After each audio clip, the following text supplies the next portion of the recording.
Hello mga sis, at ito na yung katuloy ng Thursday vlog natin. At hayaan huminto tayo dito dahil nakita natin dito sina Pastor Magiwe.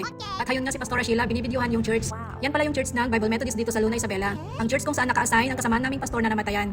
Pero umalis din kami doon dahil hindi doon nakaburol ang anak, kundi sa Harana, Luna Isabela. At bago kami dumiretso doon, huminto muna kami dito para mag-lunch dahil lunchtime na.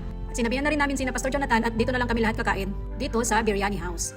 Oo, Biryani House nga pala ang pangalan nito. At ayan na nga sina Pastora Maylin at Heart, tumitingin na sila ng kanilang pagkain.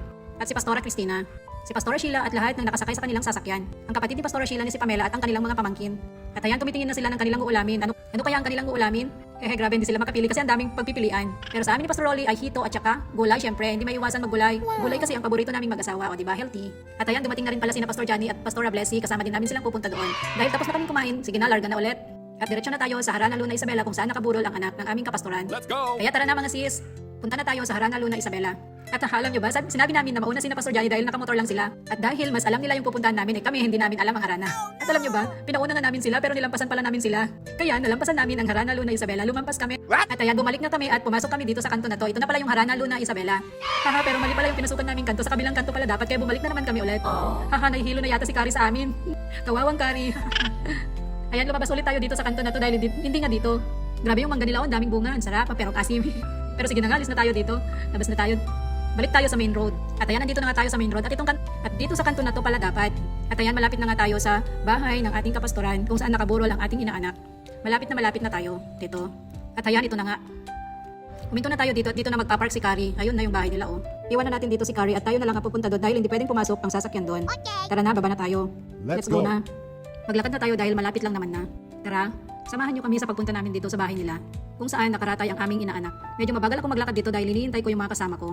At sa labas ng bahay, sinalubong kami ni na Pastor Rene at Pastor Ofelia. Pumasok na kami sa loob, nag-MC na si Pastor Rolly at si Pastor Jonathan ang nag-share ng Word of God. At pagkatapos naman ng Word of God ay umawit din kami ng mga inspirational song.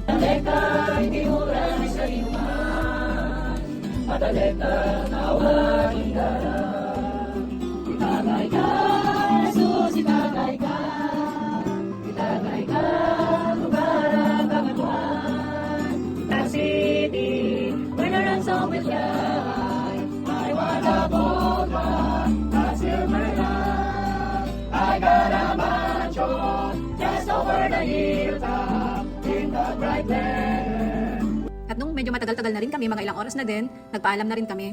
Dahil pupunta pala sa SM sina Pastor Jonathan Magiwe at ang kanilang mga pamangkin. At pero bago kami umalis, bumili muna kami ng soya milk. Yung soya milk kasi binibenta nila, o naging business din nila Pastor Rene yung soya milk, lalo na nung nagkasakit si Renzo. Dahil yung kita nila doon ay ilalaan para sa pambili ng kaniyang gamot. At syempre, bago kami umalis, nakipagkamayan muna kami kina Pastor Ofelia at Pastor Rene. At hayan, umalis na nga kami, nagpaalam